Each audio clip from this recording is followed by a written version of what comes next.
My name is Julie Pearson, Little Thunder. Today is Tuesday, April 12, 2016, and I'm interviewing Native veteran and Chilocco alumnus Dr. Jim Baker as part of the Spotlighting Oklahoma series for the Oklahoma Oral History Research Program at Oklahoma State University. Sarah Milligan, head of the program, is running the equipment for us.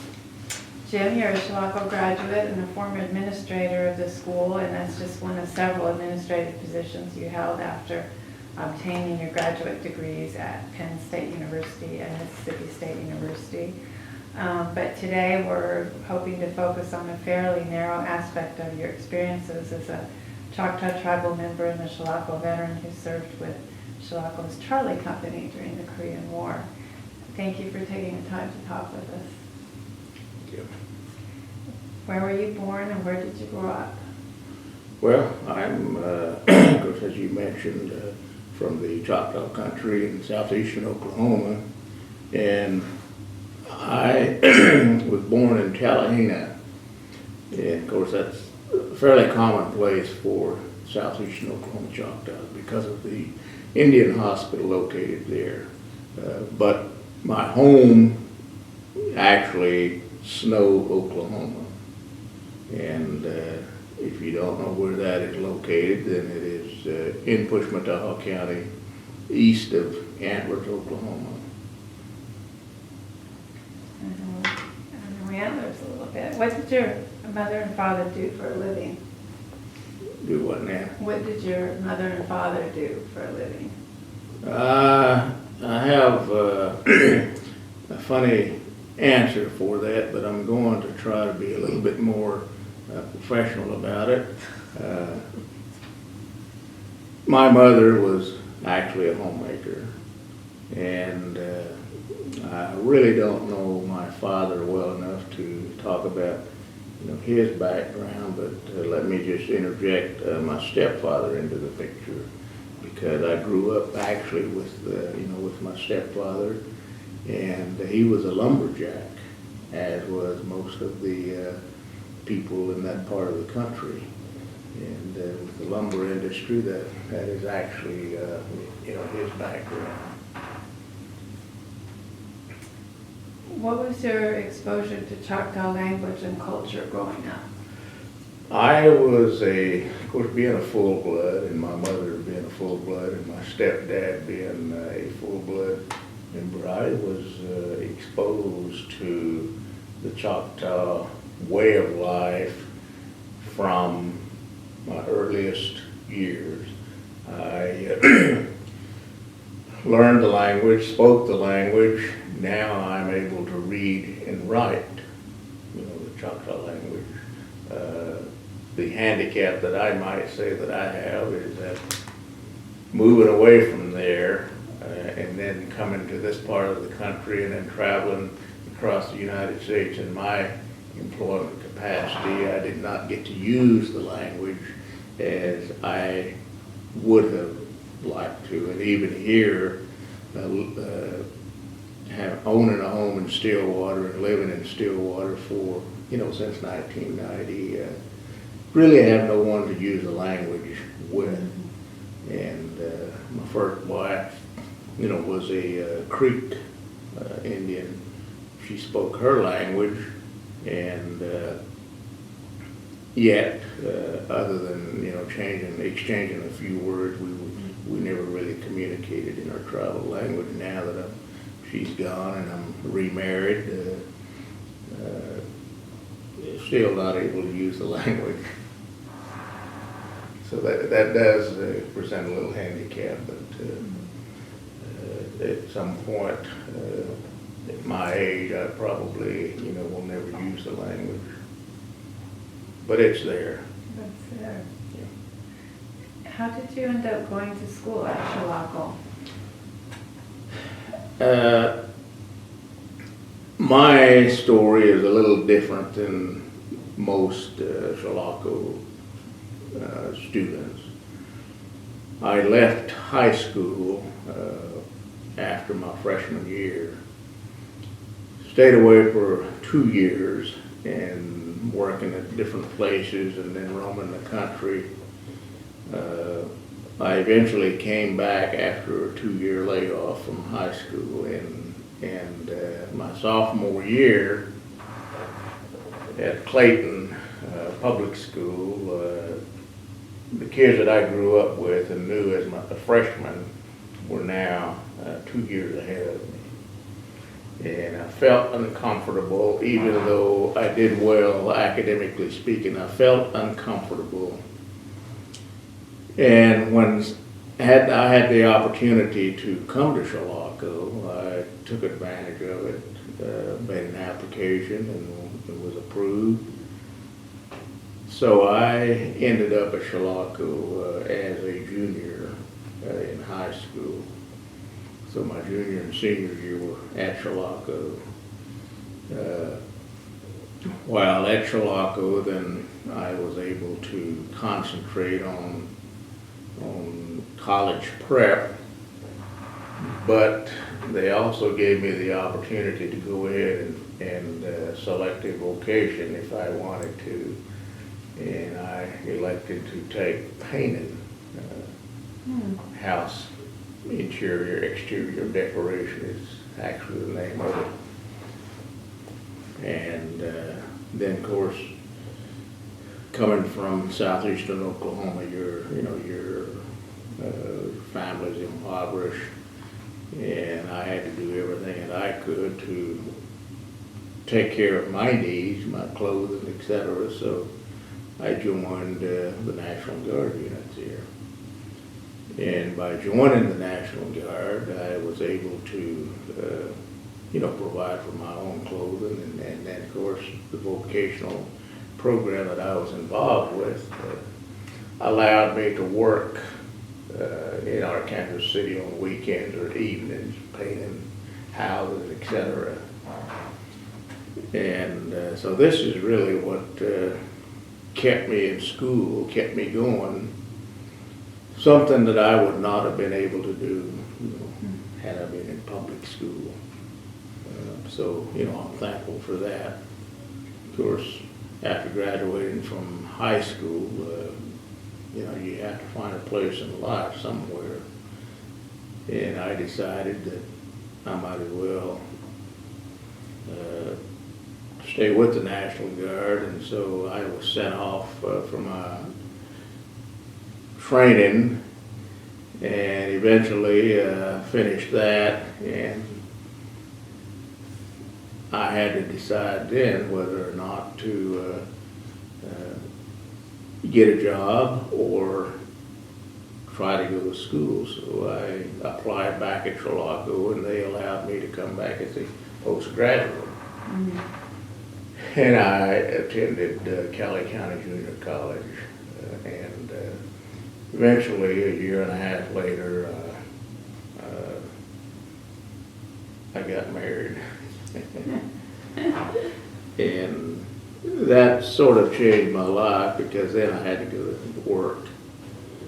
But I had this desire to complete college, and after working for a few years in 1965, I went back to finish up my college degree. In 1968, I finally received a college degree, and I thought I was through with college, but decided that I would work for a while, and then eventually quit working, and my wife was working, had a decent job, and so I pursued my graduate degree and ended up at Penn State University, and then, of course, ended up taking a job in Mississippi. Mm-hmm. And I just still was not satisfied with just a graduate degree, so ended up pursuing more graduate work, and decided that with technology being such a big discussion at that point in time in my life, I decided to pursue an educational technology degree, and that is how I probably got where I got because of, my relentless pursuit of more training and education. And eventually ended up going back to Chilocco as a superintendent. And that in itself is quite an experience that I wouldn't wish on anyone, because now you're back at your old school. You're working with your former mentors or tormentors. I don't know how you would call it, but I ended up at Chilocco, and so I made this complete circle. And probably, though, when you look back at it, it's an experience that you would not trade for anything, because now you have the opportunity to do something at the school that you really get your education from, and you're working with the people who trained you. And again, it's just an experience that I would not trade for anything. Going back to when you first got to Chilocco, what was one of the hardest adjustments you had to make? Well, I don't know that I had to make an adjustment as much as the staff had to make an adjustment. Because now, the kid that they kicked around is now their boss. And so I'm sure they had to make some adjustment. But yes, I instead of asking someone for something as a former student, now I'm telling, that same person, what I want them to do, and it's probably an adjustment, both of us, but it was, again, quite an experience, and oftentimes we would, poke fun about it, but the good thing is that we all basically knew each other, and it's just a matter of maybe digging up their strength that we could capitalize on, or my strength that, we could put, with their strength and, make things happen. And of course, one of the managerial strategies that I took to Chilocco was find out what their strength was, and then capitalize on that and let them use their strength to get things accomplished. And one of my pet sayings has always been that, there's four kinds of people, in this world, and those who make things happen, and those who keep things from happening, those who watch things happen, and then those who wonder what happened. So, we tried to make sure that everybody that we worked with was able to make things happen. And, and then we eliminated those who wondered what happened. That sounds like a great strategy. But again, just kind of going back in time, entering as a freshman, because you're uncomfortable with that high school, the fact that you left high school back home and spent a couple years traveling and working.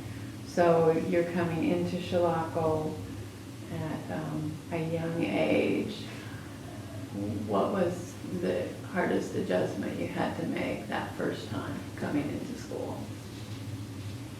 You mean coming back as a student? Yeah, when you were just a student, high school student, and you're transferring, going to Chilocco rather than finish up in public school. I actually just stepped in line with the culture, the school culture that was there.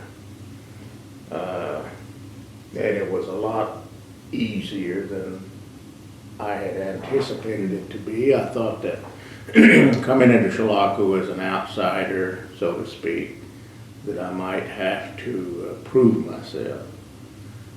But in actuality, it was a lot easier than that, because the students who were already there accepted me for who I was, what I brought into the school, more readily than the public school that I left. I don't know that it was because of the fact that they were Indians and I am a full-blood Indian.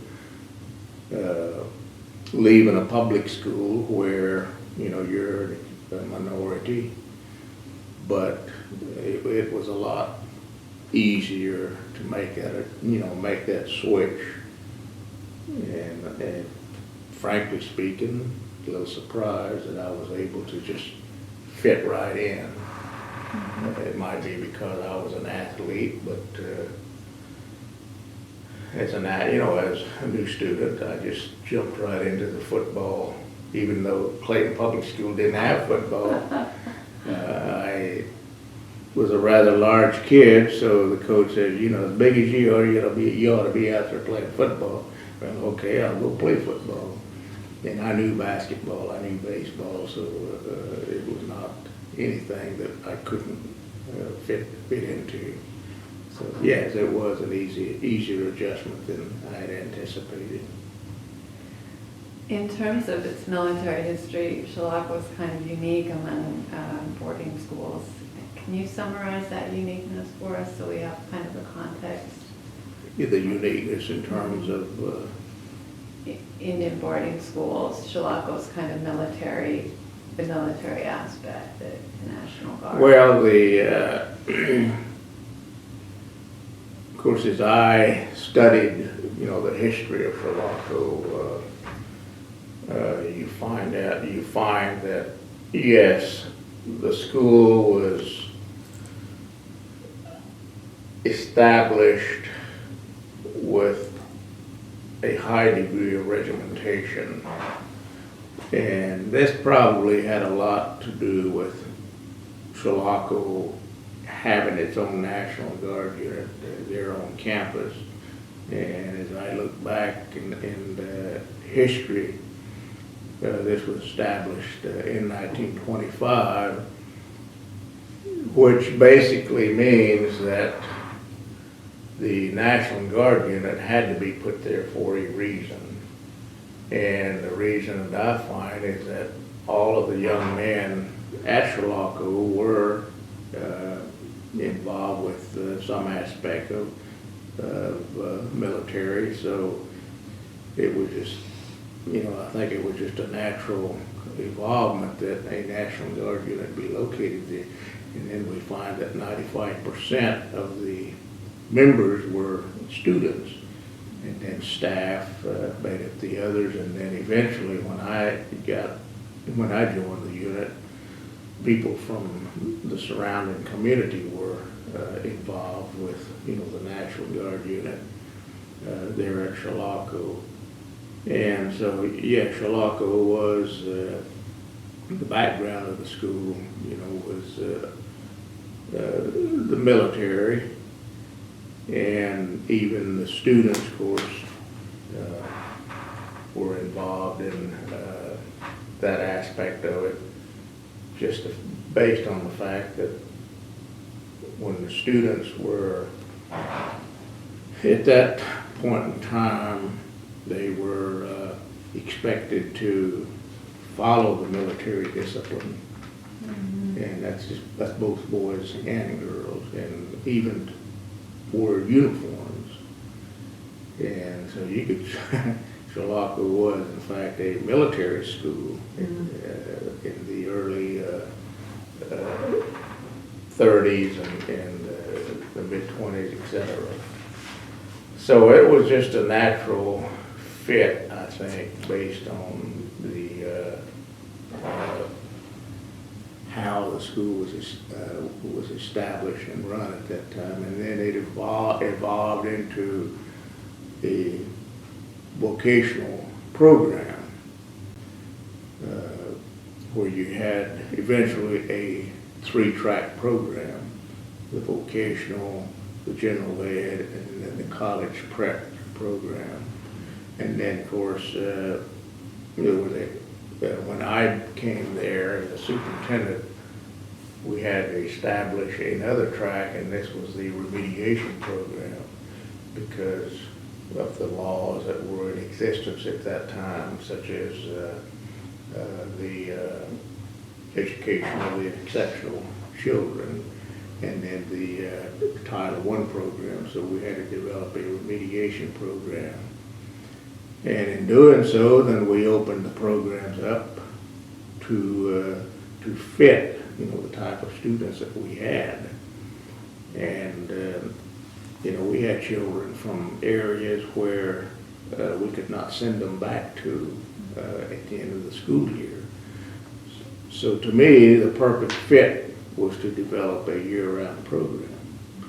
And Chilocco pioneered that in the state of Oklahoma in 1974. And so we became a year-round program. And this allowed the students then to remain on campus year-round, and several of them were able to receive their high school diploma in 3.5 years, or some of them even less if they came in with more units than others. But it was, the programs eventually were implemented based on, what we learned about our students. And this is the way it should have been in the first place. And I say this because there were students who were training in various vocational areas with the intentions of going back home, but yet these programs that they were trained in did not exist in the home country. So what happened? Well, they might have received a good background in welding or a good background in baking, but when they went back home, that employment opportunity was non-existent, so they ended up, in some other aspects. I guess mine would be a good example. I was a painter, but during my days at junior college, I also picked up the certificate in electricity. So those two, would have complemented each other.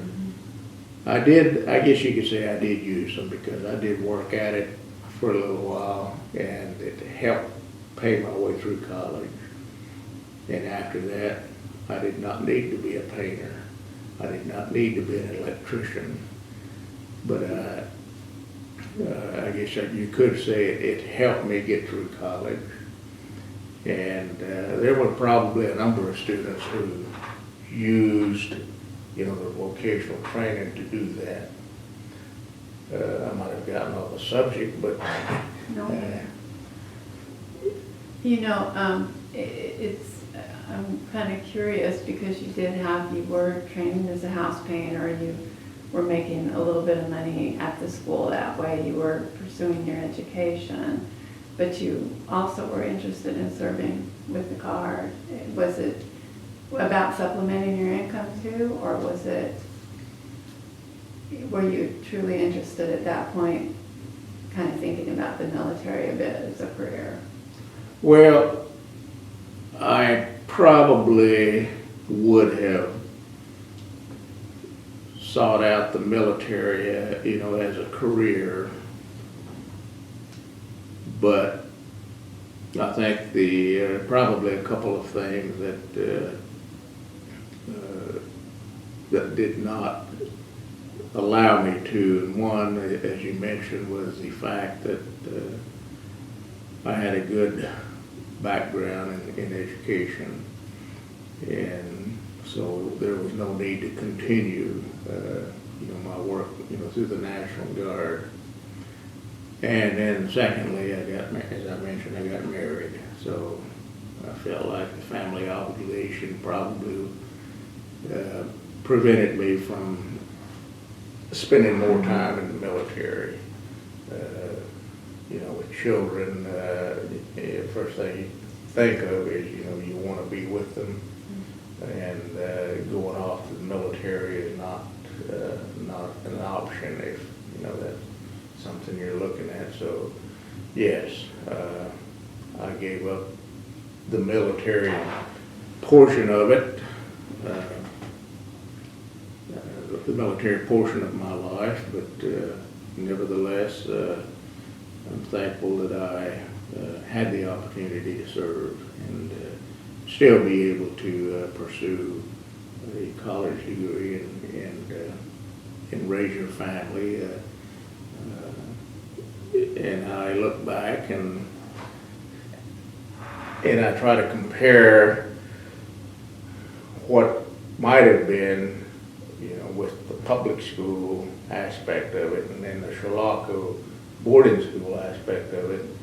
There's no comparison. Absolutely no comparison, because if I stayed in the public school at Clayton, I would probably ended up being a lumberjack, like my stepfather was. And what kind of a lumberjack would I have been? It's, I might have made a living, but nothing compared to what I accomplished at Chilocco. Can you tell us a little bit about Charlie Company?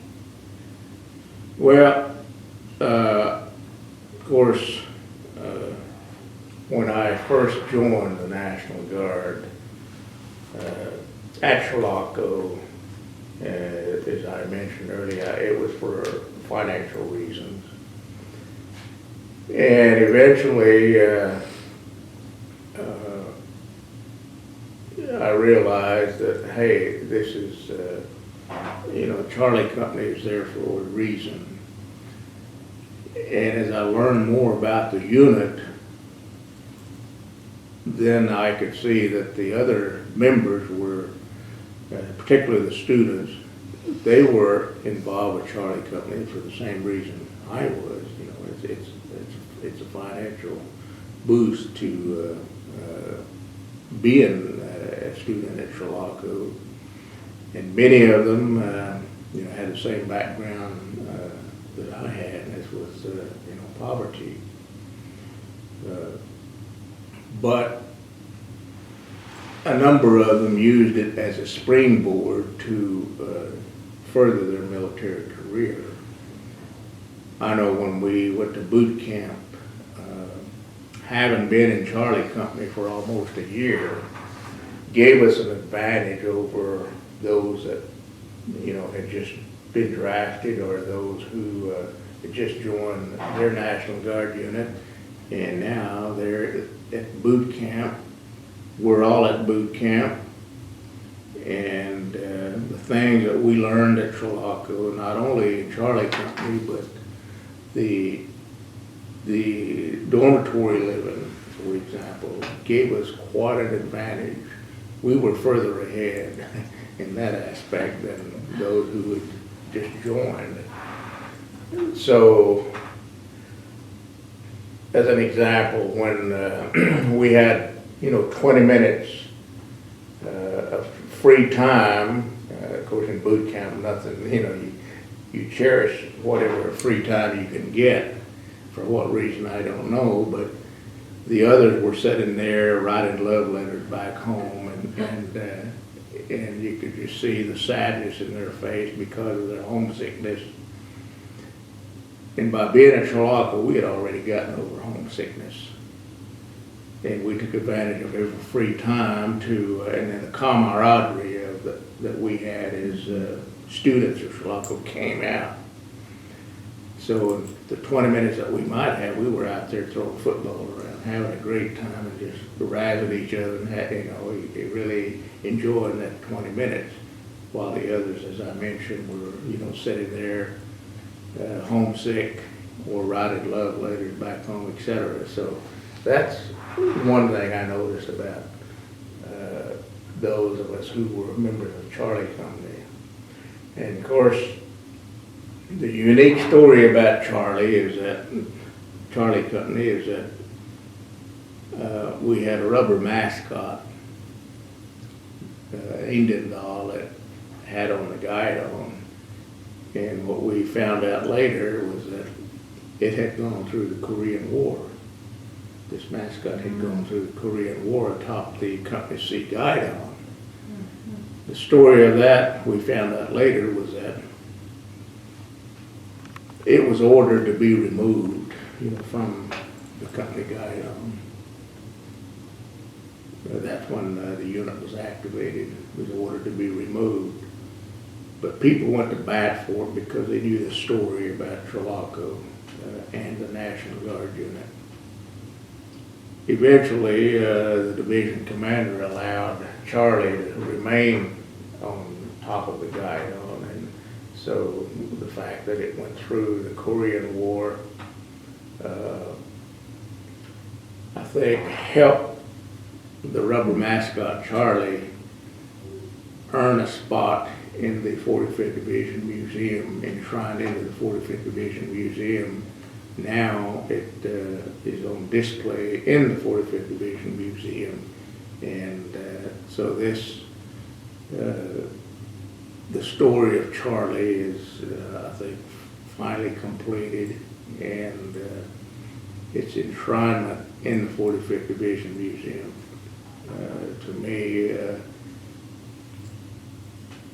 is a story that is very unique in itself, and the fact that it is a part of Chilocco history now, to me, makes it worthy of maybe further consideration for whatever the future might hold for those who are veterans, of the Chilocco Indian military aspect of it. And this is why I'm grateful that we do have people who want to further, the story of Chilocco veterans.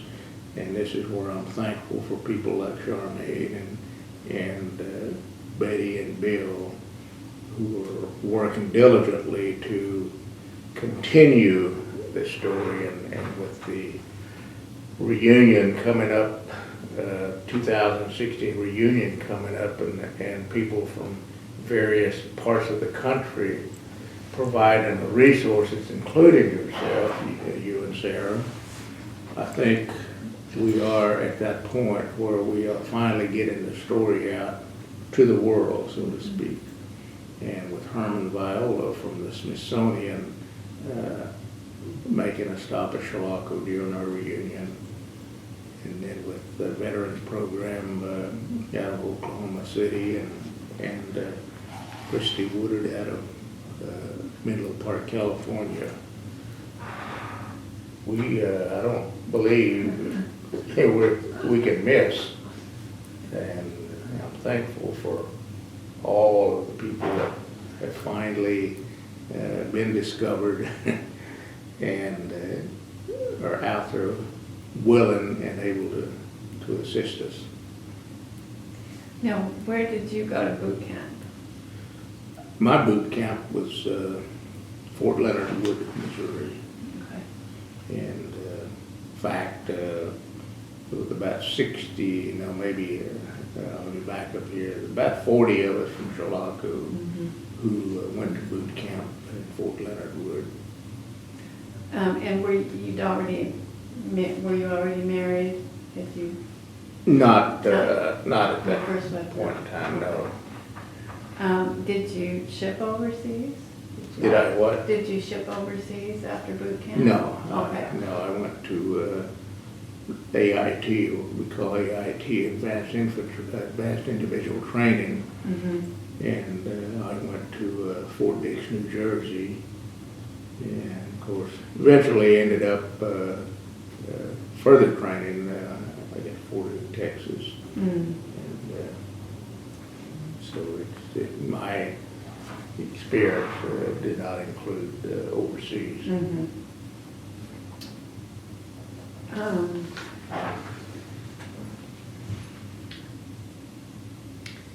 have a question real quick Yeah. about the mascot.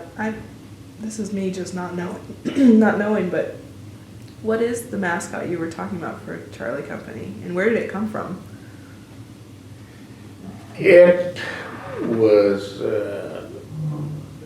discovered in a store. Little Indian rubber Indian doll was discovered in a store by two of the members of Charlie Company shortly after the unit was activated, and it looks almost like the Cleveland Indian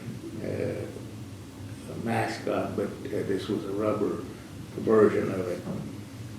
And they bought that and put it on top of the unit guidon, and then when people discovered that, that's when they began to order that it really be removed, because it was not a government issued item.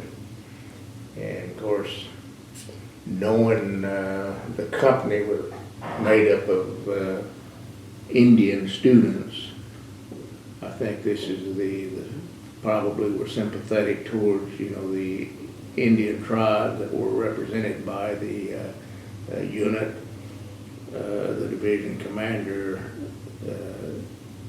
then ordered that it be put back on the guidon. So this is what I think people in Charlie Company are thankful about, because they were able to, as I mentioned, they were able to keep it on the guidon through the Korean War. And then I guess Cliff Boyetto, I was surprised to see, I think he did the painted logo for Charlie Company. Boyetto, I'm not sure if you know him, but we used to run into him at art shows, Cliff Boyetto. Yeah, I didn't quite pick up on part of my hearing, but you're sitting on my the side of my bad ear. But anyway, what was that again? Well, I understand Cliff Doyetto. Doeto, yes. Doyetto. He did the painted logo version, Yes. I guess, yeah. Did you know Cliff? Yes, he and I were at Chilocco at the same time, and we were in Company C at the same time. And in fact, he was the Company C guidon barrier, and an artist at that. Uh-huh. And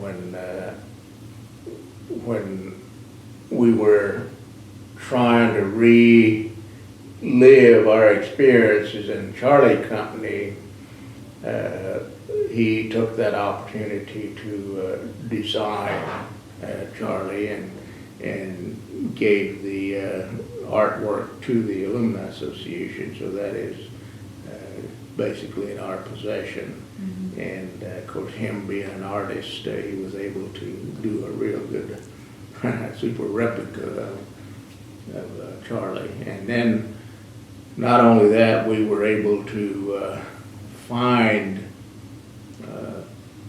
a replica of the rubber doll, and the person that found that, Dixon Dyer and Clifford Doeto, they gave that to the Alumni Association, so we display it every year at our reunion. And so Charlie is quite a story. So all total, you spent about 12 years in the Guard, is that correct? Correct, yes. Okay. And then went on to graduate school. You mentioned that one of was returning to Chilocco your first administrative job, or did you have another one before that? No, I was actually directing the early childhood education program for the Mississippi Choctaws when the Chilocco position came open. And so my experience has been in public school, tribal programs, and of course Bureau of Indian Affairs educational programs such as Chilocco. So I've really experienced the whole gamut of administrative work. including the junior college and four-year college level. So, Well, the program, the early childhood development, that was must have been relatively new for the yes, in fact, we pioneered the parent-child development program with the Acoma Pueblos as I say, pioneered those two programs for the various tribes, and now the majority of the tribe probably have those programs now. That's wonderful. How did you feel when you saw this?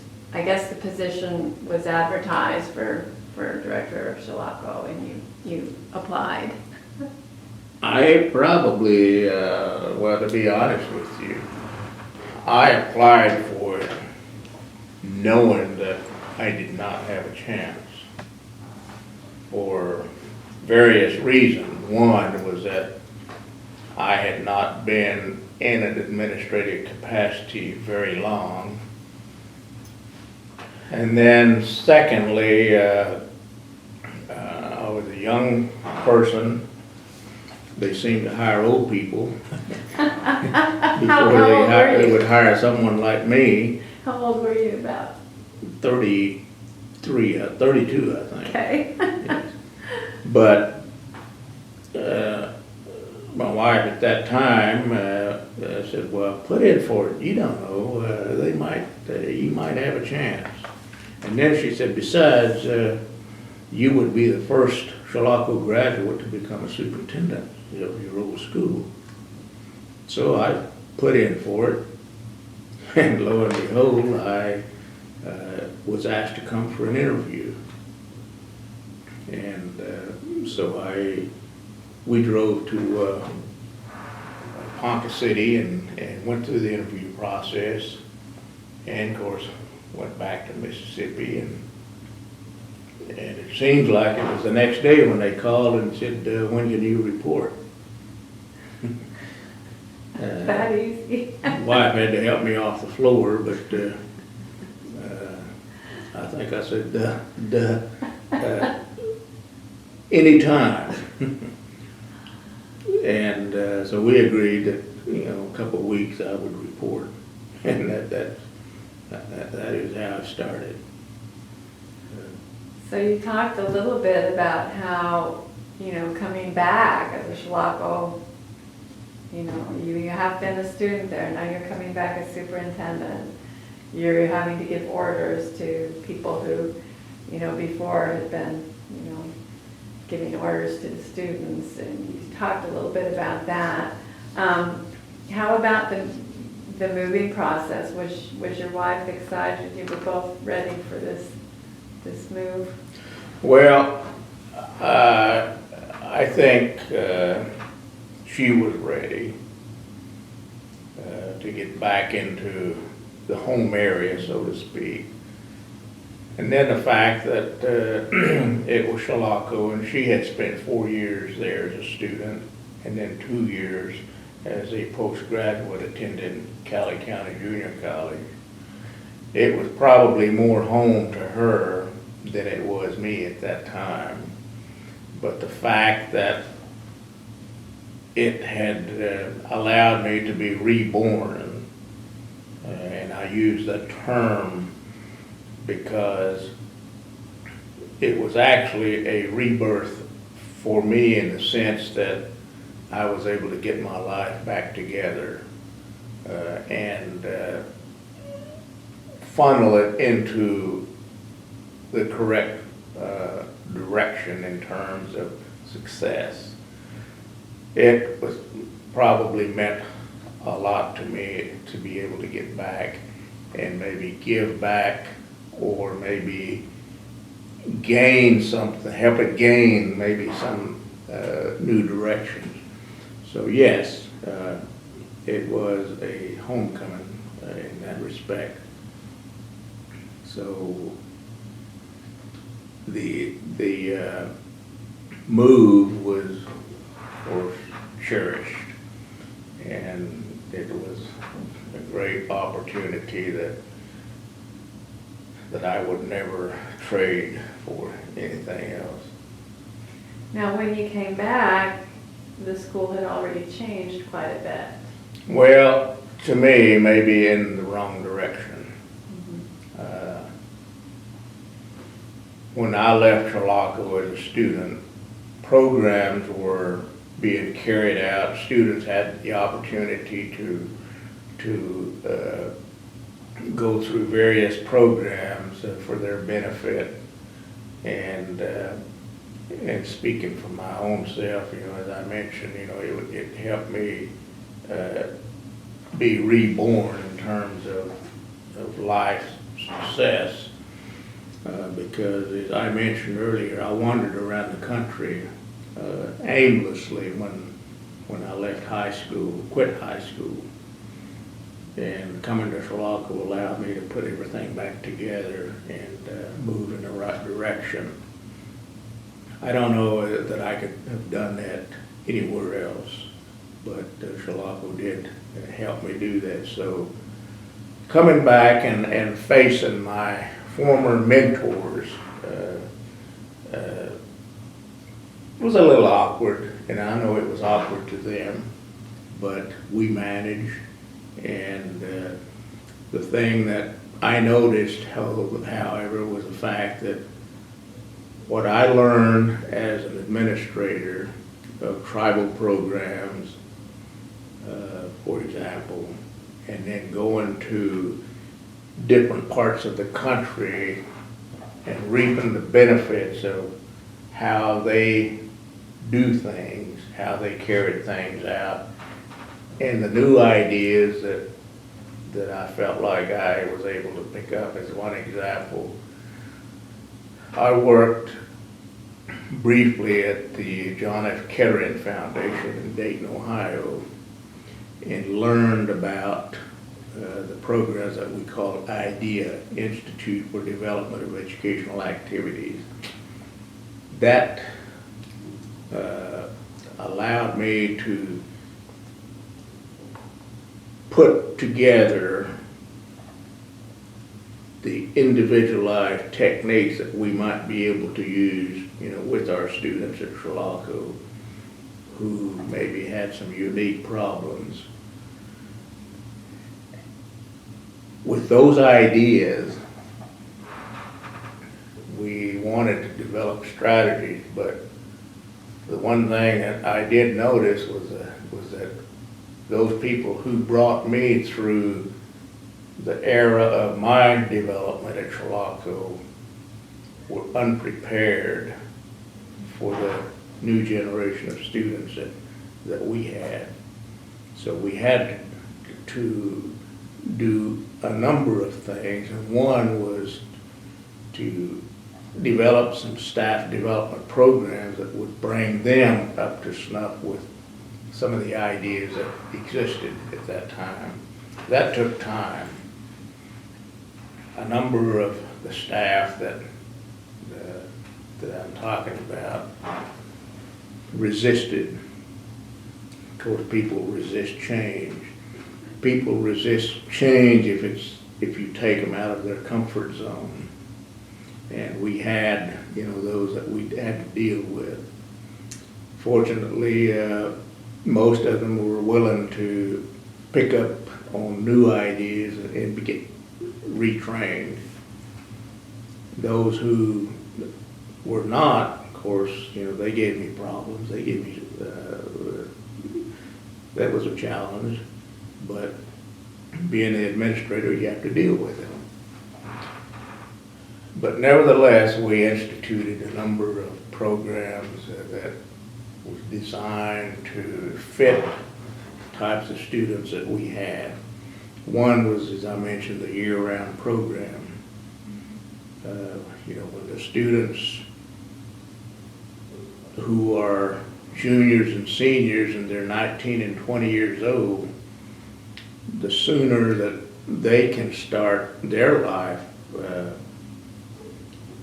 work towards, success in their life, then the better off they are going to be. And So the year-round program was designed to allow them to stay in Chilocco year-round, because we knew that they had no place to go back home. And if they did go, then you know what's going to happen to them.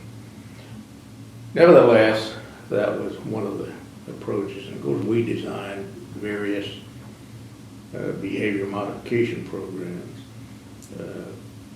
designed not only for us, but for the students as well. Because if you modify, you know, a student's behavior, then, you know, you have to modify your own as well. So these are just some of the things that we looked at, that we implemented. What are some of the examples of that? Do you remember? Do what? What were some of the examples of that behavior modification? Some of the things that you did that worked or didn't work? Well, let me talk in terms of the students first.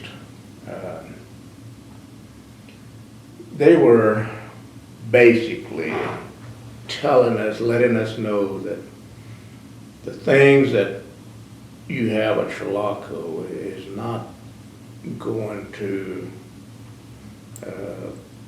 spur our interest into, you know, doing this, and that. We just don't have that inspiration. What can we do? You know, what can you do to help us overcome that? Of course, we met with students a lot and looked at their ideas. And one was that, let me just take this particular area here, where the students were saying that, you know, back home, we did whatever we wanted to. In other words, no structure in their upbringing. So we had to develop some structure, and they admitted to that. They knew that. It was so easy for them to fall off the wagon, so to speak. You know, if it came to drugs, or if it came to alcohol, or if it came to acceptable behavior. It's so easy for them to fall off the wagon. So we developed programs where we brought peer pressure into their life. And those who did not have that same problem, for example, and those who did have those problems, we put them together over here and developed some structure into their daily lives. And when I say structure, we sort of regimented that environment, and maybe we brought back some of the old military type of regimentation, because the students were put in the dorm that we called opportunity dorm. The people who operated those dorms were well trained in this type of programs.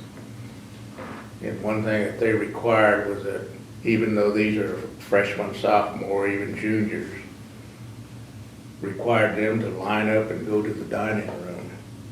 And when they walked into the dining room for their meals, everybody else would rise them. So this is part of the peer pressure that inspired a lot of those to get out of this opportunity dorm as quick as I can. And we kept track of violations, for example, where before we started the program, and I give credit to Dr. Gene Litka and Robert Tatro, our school psychologist, for this, they kept track of whether we were succeeding or not succeeding.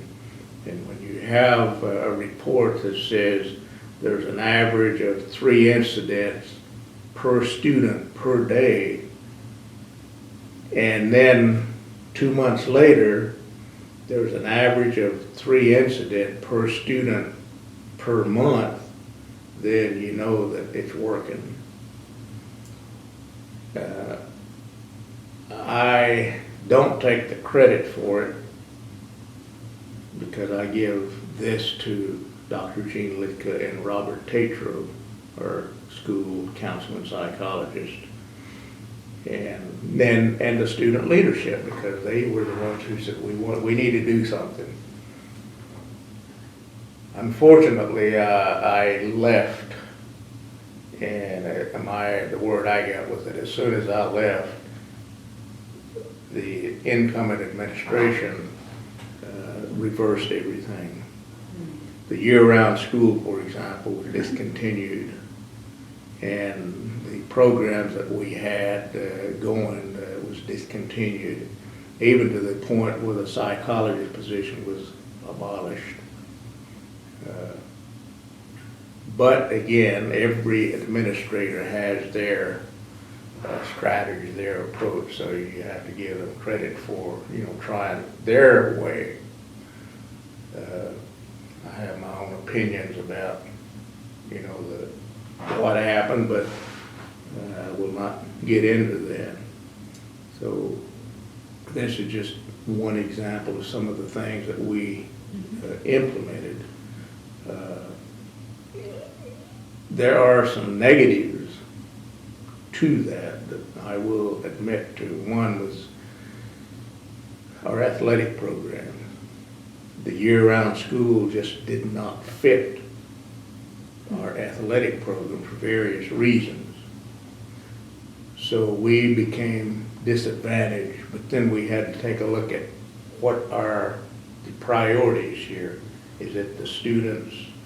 Is it the athletics, etc.? So we continued on.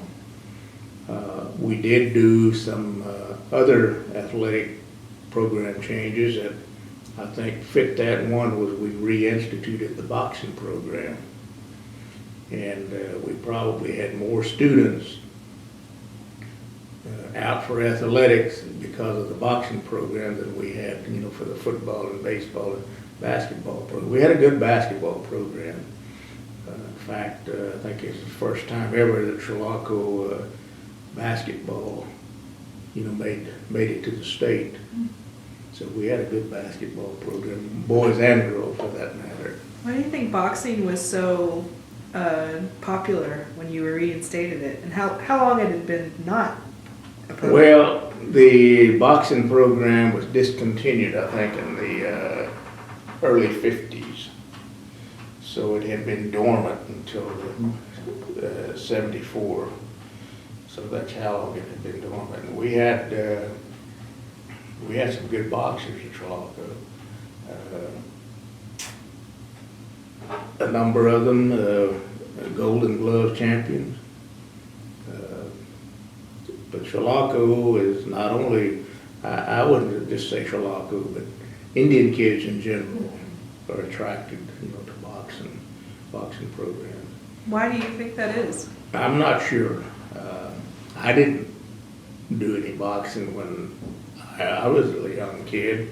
It didn't interest me, although I might have got slapped around a few times, just by putting gloves on, but this was not something that I would have pursued as an athletic program, but we do have a lot of Indian kids that are attracted by boxing. Why, I don't know. Jim, can you talk a little bit about kind of breaking down the gender barriers in vocational training? Because there have been certain things boys, young men were allowed to do that young women weren't. Well, I worked in areas where male chauvinism was apparent. And, we had that at Chilocco. As soon as I arrived, I could sense that. And we didn't necessarily start with, breaking down the barriers immediately, except in the employment areas. For example, we had this lady apply for one of our tractor operator positions, and immediately the head of the department says, no, we can't hire women because if the tractor breaks down, then I've got to go get a man to come over here and fix the tractor for her. I said, well, why not just give her the right tools and have her to fix her own tractor? He kind of looked at me and he said, well, that's your decision. So I said, okay, I'm hiring her as of now because she was the best qualified. She had the experience, and not only the experience and the qualification, but she was bigger than most men. And I figured she could handle her own. So we hired her, and as it turns out, you know, she was probably our best one of our best farm hands that we could hire. And then eventually we hired women to do some painting. The story that I haven't told about Chilocco is that early on, the Bureau of Indian Affairs made attempts to close down our programs for various reasons, the underscore being budgetary. Our building, our classroom building was condemned. Our dining area was condemned. And I sort of asked for that myself. What we needed to do, since these two buildings, key buildings, were condemned, we needed to find alternative places before the next school year started. So we immediately vacated the boys' dorm, what we call Wheeler Hall, moved the boys back to Home 6 that had been closed. And then we converted Wheeler Hall into classrooms and our kitchen and dining space. We turned people loose. Some of our teachers, for example, were in there saying, well, this is where I like to have my class, so I'll knock down the walls and we'll take 2 dorm rooms and put them together as one classroom. So they knocked down the middle walls. And then we hired people who were available, and we had a number of women that applied. We put them in there as carpenters' help, painters, etc. So that's just an example of how we broke down the gender barrier. In the vocational programs, we said, well, if auto mechanics only has 5 students in there, why not open it up to the girls? Well, we did that, and I know that was a cry that some of our staff made noise about, but we did it anyway.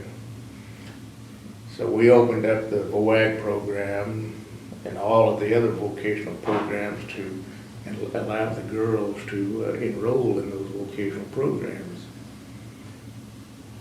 And we had a number of girls who enrolled in auto mechanics, enrolled in agriculture because, for example, they said, I grew up on a farm and this just fits, her comfort zone. So they did that, and we had girls take welding, dry cleaning, and so that just gives you an idea of some of the things that we did. What were the staff who objected? What were their objections? Their objections? Mm-hmm. Well, auto mechanics, for example, pardon the expression, but so these guys are going to be standing back there, watching the girls as they lean over and work on that automobile. That might have been, one of the statements that, the instructors made. The girls are not strong enough to lift, the weight that might need to be lifted, etc. So these are just some examples. Of course, where there's a will, where they're willing, they're going to be, these gals are going to do it. And they proved it. Why did you, when you decided to leave Chilocco, what were some of the things you were?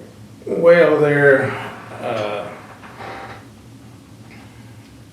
a number of reasons. The first time that they actually decided that Chilocco would close,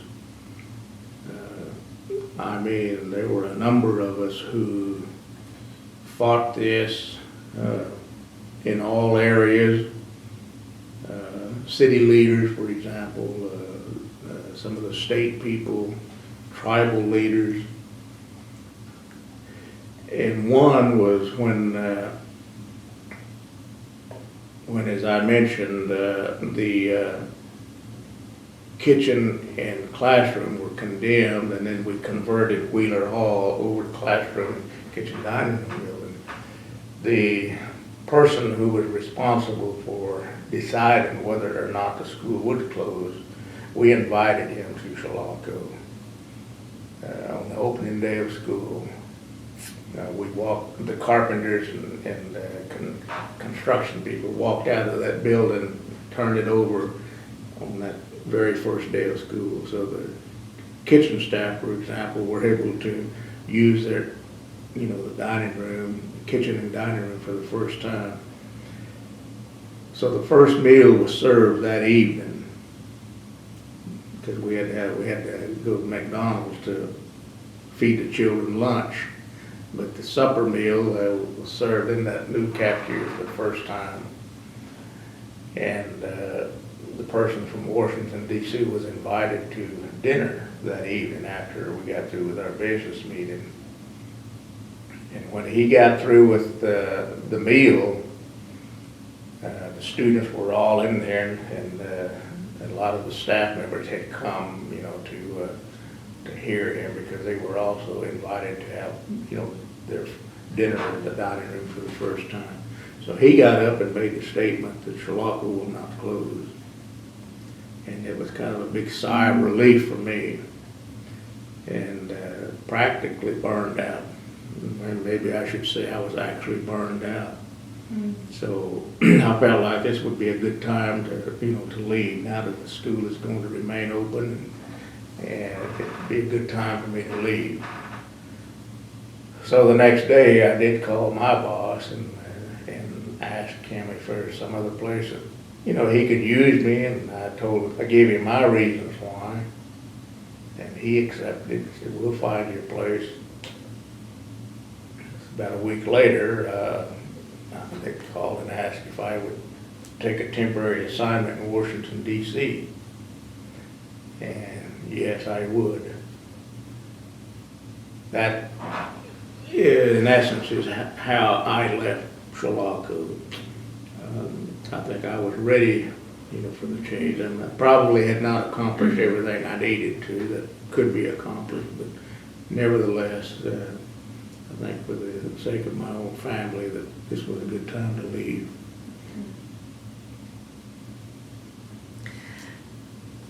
I'm curious because you said you were the first Chilocco alum to basically be the administrator for the school. Had any of the previous administrators been Native American? The first Chilocco graduate to be superintendent. Mm-hmm. Now, we have had former students as like academic department head. We had one other person who was Native American that was superintendent before I was, but he was not a Chilocco. In fact, when I took my first teaching job and went to Brigham City, Utah, he was there. And Chilocco was open, and he got selected for it, so he came to Chilocco while I was teaching in Brigham City, Utah. And then I went on to graduate school, finished up, and went to Mississippi to work. And when that became vacant, and he left, went to Anadarko, then that's how I applied and ended up at Chilocco.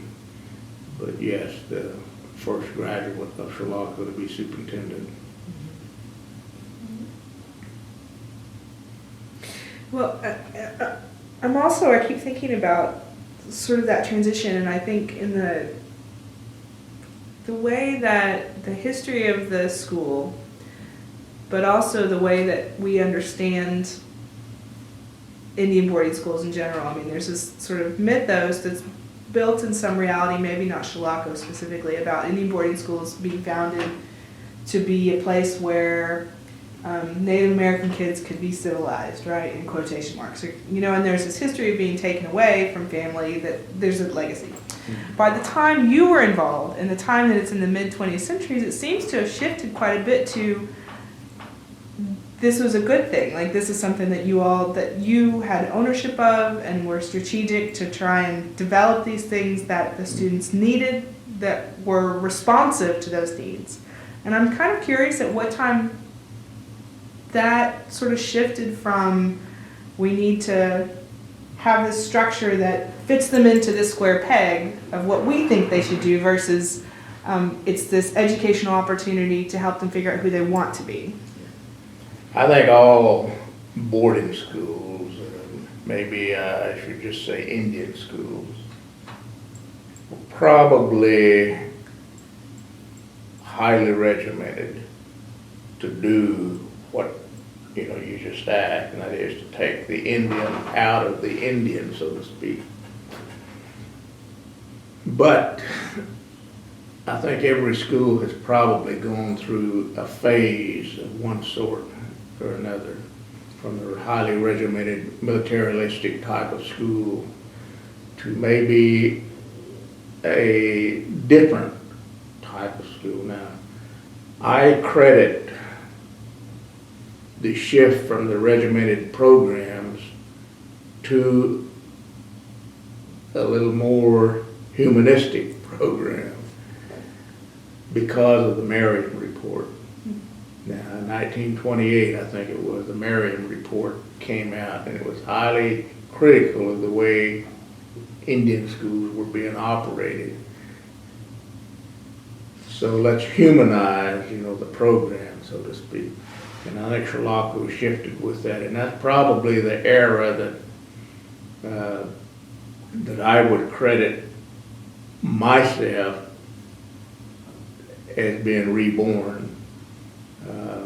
Because here I am, probably people would have called me a renegade, and then coming back and then putting my life back together in the proper manner, and then finishing school. There's probably been some shifts away from that because of the era when Indian children were protesting, etc. That element, I think, snuck in. And this is probably the time when the latter part of that phase is when I came in as superintendent. So we had to, put things together, and Chilocco probably has a lot more graduates from that era of more humanized approach. Has a lot more graduates in that era than the others, and that's probably why you hear people talk about Chilocco being their home or their second home, or the love for the school, etc.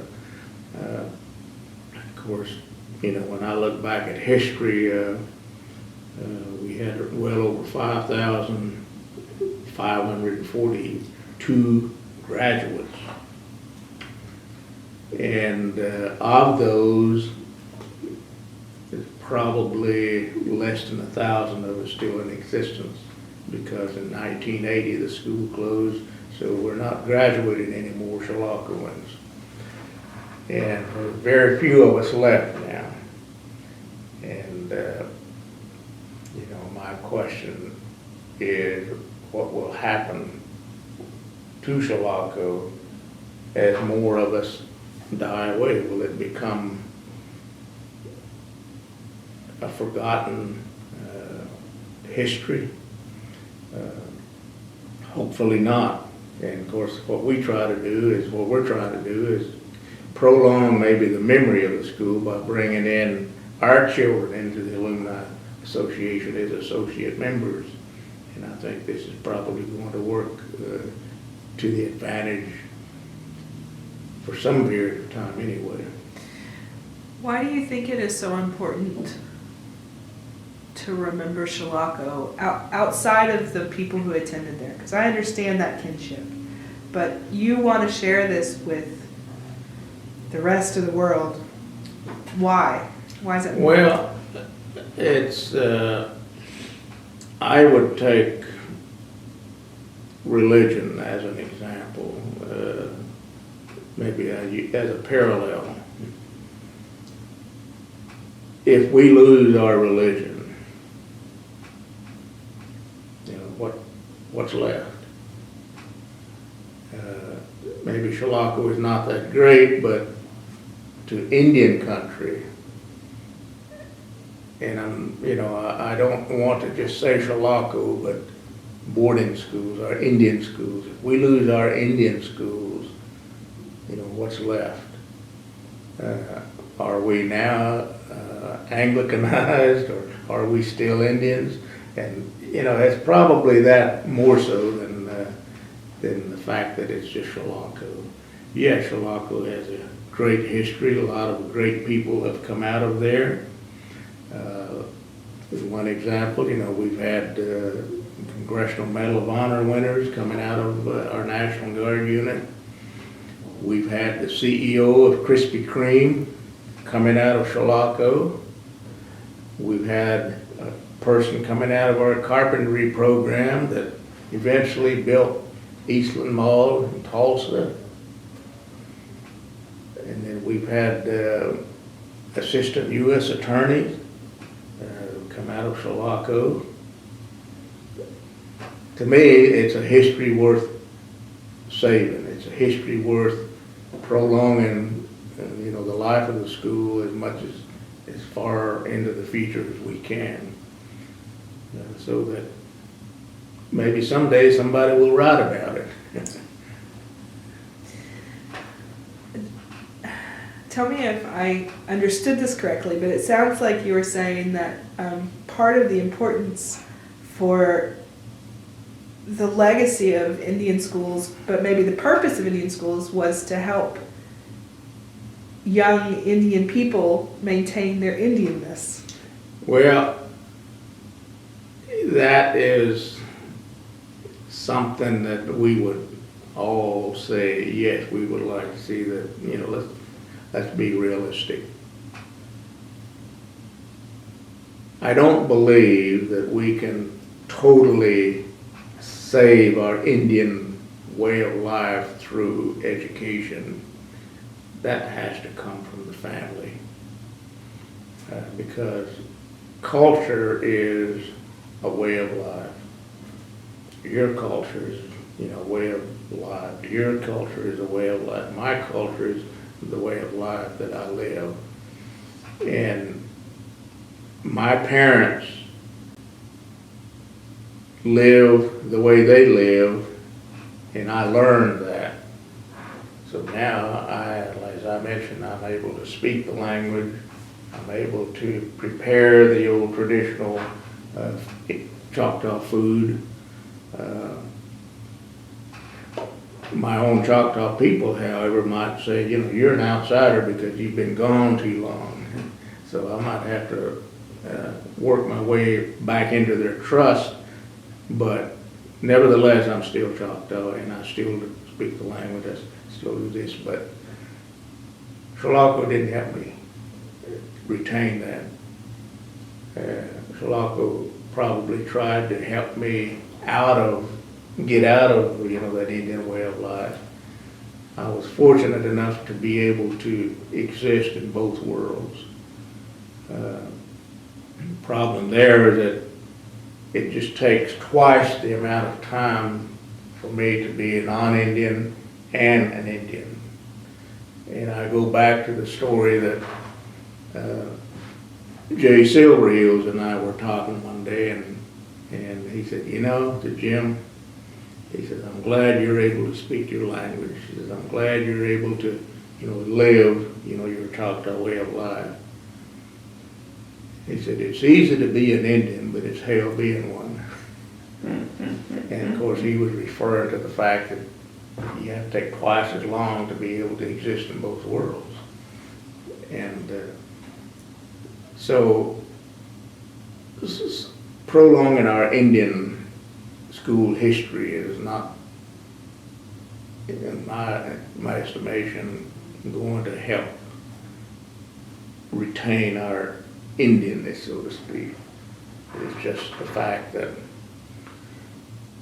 part of my life is Chilocco. Probably what's more important to me than my Indianness is the fact that I have brothers and sisters that come out of Chilocco. Every Chiloccoan is my brother or my sister.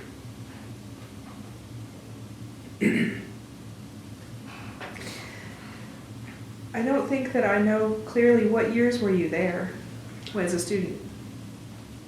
I arrived in 1958, about a week late, but I got there in 58, September of 58. Graduated in 1960 and eventually left there late 62 when I finished. I didn't finish, but I attended Cali County Junior College for a year as a postgraduate. So those are the student years.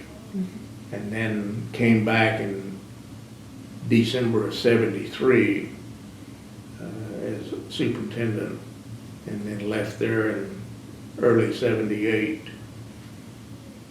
headed for Washington, D.C. What did you do while you were in Washington, D.C.? I worked in the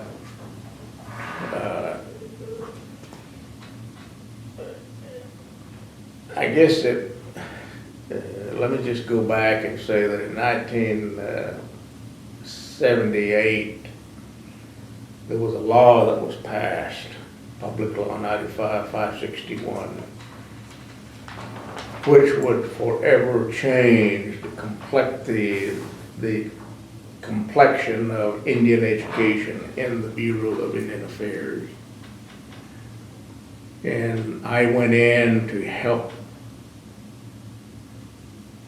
train people on what that new law was, and then eventually help get people together so that we could develop new policies so that it would be implemented as soon as possible. One example of what it did was at Chilocco at that time, teachers were employed 12 months out of the year. The new law instituted school boards at every Indian school who had the authority to hire teachers under a contract. And so it was basically similar to a public school system where teachers were hired, say like 9 months or 9.5 months per year. So that's the complexity, one complexion that was changed. The other was that instead of the area directors at that time, that's what they were known, being the local regional supervisor of, say, like Chilocco, established an education director at each region. So that's another change that was made. And then the rest of the bureau then was called Bob, balance of the bureau. And then we had Ed over here, education. That just some of the names that were born as a result of the task force that, you know, I helped lead to implement these different laws. So in essence, that's basically what I was doing in Washington. Now, the sad part about all of this is that they decided that Chilocco would go ahead and close. And in 1980, of course, it was closed. And I know some of the comments that was made was that, well, Baker went to Washington and closed Chilocco. And, you know, that's kind of hard to live with. But, you know, that's a fact. But, you know, it's whether it, of course, I didn't have anything to do with it, didn't even have that authority for that matter. But, you know, to John Henry back home, you know, you're in Washington and the school closes, you know, that's kind of the conclusion that he puts together, there's nothing you can do about it. Why did Chilocco close in 1980? Well, it was budgetary issues, and the Bureau had to come up with ways to cut its budget. The Bureau of Indian Affairs and Education had come up with ways to cut its budget, and the Assistant Secretary at that time then had to find some places to cut. And since these had already been discussed prior, it was easier for them to say, well, okay, we'll go ahead and close X number of schools because of, and then they looked at per pupil cost. They looked at declining enrollments. Now, Chilocco was sitting there with maybe 125 buildings with an enrollment of, say, less than 400. When at one time the enrollment was 1,400, but the Navajo program no longer existed there, so all these other facilities were not necessarily needed, so it was an easy target. And when Senator Bellman was working the budget for this area, then of course he working with the Bureau of Indian Affairs, and together they agreed that, you know, this is one area that they can cut.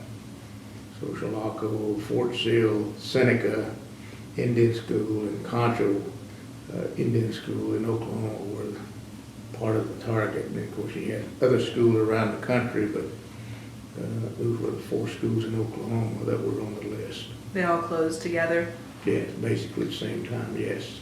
Do you remember hearing about the plan to close Chilocco when you were in DC? I did. I spent some time with the assistant secretary. Of course, while there, I was working for the deputy assistant secretary, so I did get an opportunity to hear his explanation. And, you know, he had some good reasons. My reasons were more sentimental than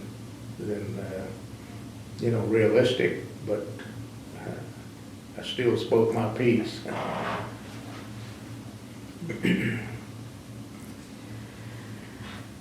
Well, I think I have little tiny things in my brain, but I don't think we have to go back to all of them because they're just little detail questions. But there was something I really did. I want to know the funny story you tell about when people ask you what your parents did. You gave us a serious answer when we said, tell us what your parents did for a living. You said you have a funny story. I want to know the funny answer. Off record, I'll tell you. Oh, no. You don't have to. No, I don't think I would be correct in saying it publicly, but anyway, next question. That's okay. I'm just wanted to be curious. Okay, so I think we followed through sort of like your connection with Chilocco. I don't want to keep you for too much longer, but I think we got back into the history, not just your involvement, but also sort of the longer form history. But for Julie and I's sake, as we move forward doing interviews with veterans that came out of Chilocco, what are some of the things that you think are going to be helpful for us to ask about, or what are some of the things that you think are going to be important for us to make sure that we talk to people about, if you've thought about it? The one question that I've always wondered about, and I saw this with the little group that I was with in Fort Leonard Wood,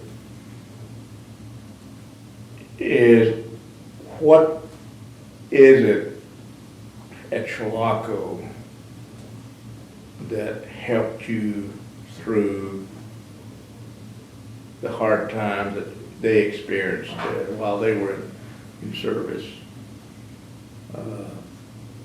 I have a feeling that the fact that, you know, they come from here and then they traveled, you know, 1,000 miles to come to Chilocco, they overcame a lot. Homesickness might be one. Missing their parents, missing their siblings might be another. Did this in any way help them through their military ordeal? Boot camp might be one example. I can sense that they would respond as I would respond. I knew how to make my bed. I knew how to clean my room. I knew how to do my own laundry. In fact, I knew what it took to get by, or I knew what it took to make everything look super. And so when I got to boot camp, I didn't really, it was not really a challenge, because I got in there and I fixed my bunk and, you know, jump up and stand inspection, and, you know, they'd come by.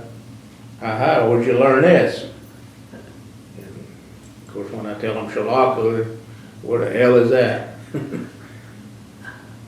So I'm just wondering, curious if other trainees maybe have had, you know, same experience. And of course, the other is you already knew about, you know, the chow. We call it chow in Chilocco, just as we call it in the military. So the stuff that they served up in the military probably very similar to, you know, to what we had at Chilocco. So, you know, did these help them get through, you know, the military? So that's just, you know, some of the examples. And then getting up certain time.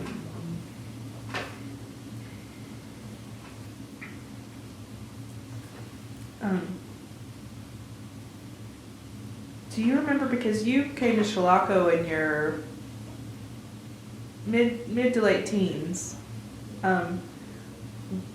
do you remember the adjustment for you coming into that really regimented lifestyle? Because you said culturally you felt like you had a pretty easy entrance, but the military sort of aspect and the regimented part of Chilocco, was that comfortable for you to move into? Well, Chilocco was not highly regimented when I arrived, although there were expectations. You know, you had to get up at a certain time, or you had to go to bed and be in your room by a certain time, and breakfast was served at 7 in the morning or 6:30 in the morning. I don't remember, it's been so long ago, but that was probably the extent of the regimentation. And you know, my lifestyle, I come from a permissive lifestyle, so to speak. I did what I wanted, when I wanted, and my mother was not the authoritarian that some mothers might have been. That might have been a little, some newness to me in that aspect, but the fact that my roommates accepted me, and my roommates said, "Hey, let's go to chow." Then, you know, I just jumped up and went with them. And they said, "Well, you got to clean your room. That's something you got to learn how to do, is clean your room." And at that time, there was about 5 of us in that big dorm room, so when they picked up a broom, you know, I picked up the mop. You know, when they picked up the mop, I picked up the trash can, so that's just kind of the way, you know, I fell in line with everything. And the one thing that I probably didn't do that a lot of the kids were doing was dancing. You know, we had that flaming arrow at Chilocco, we called FA. So if I got the opportunity, then I'd go there and sit there and listen and drink Coke and listen to music and watch people dance. I never got out there to dance. The consequence of that is I probably had to do without dates. But I got by. I eventually married a Chilocco one, but of course when she passed on, I married another Chilocco one, so Chilocco's been my life.